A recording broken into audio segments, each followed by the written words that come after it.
kooxda kubadda cagta ee Hirshabelle ayaa noqotay kooxdii ugu horeysay ee ka harta tartanka ciyaaraha kubadda cagta ee maamul goboleedyada iyo gobolka Banaadir kadib markii 2 jeer dusha loo saariyay guuldarro weyn.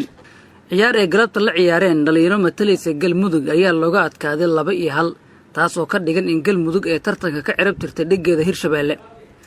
kooxda Hirshabelle haddii ay xataa ciyaarta ku dhameysan lahayd barbardhac waxay ka hari lahayd tartanka maadaama aysan hore u haysan wax dhibco ah. dhalinyarada ka socota Hirshabelle ayaa muujiyay ciyaar wanaag waxaana guul dareystay isku dayo badan oo ay sameeyeen. haddaba waxa ay dad badan isweydiinayaan maxaa ugu wacan guul darrooyinka isdaba joogga ah ee kooxda kubadda cagta ee Hirshabelle.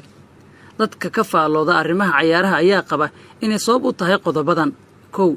ciyaartoyda Hirshabelle oo aan lahayn maamul u heelan oo dardargeliya rajada dhalinyarada ciyaarta kubadda cagta iyo qaybaha kale ee sportiska.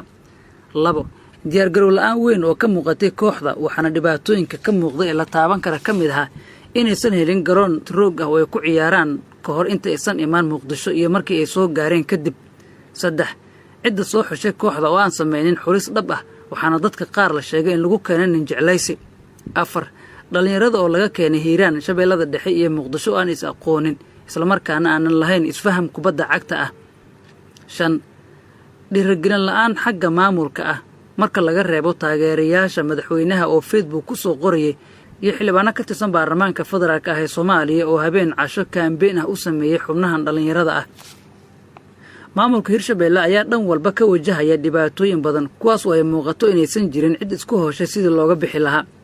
dad badan oo xog ogaal ah ayaa qaba in Hirshabelle siday uga hartay tartanka maamul goboleedyada ay uga hari karto tartanka gale ee horumarka gaar ahaan ammaanka, siyaasadda, shaqo abuurka iyo guud ahaan arrimaha bulshada.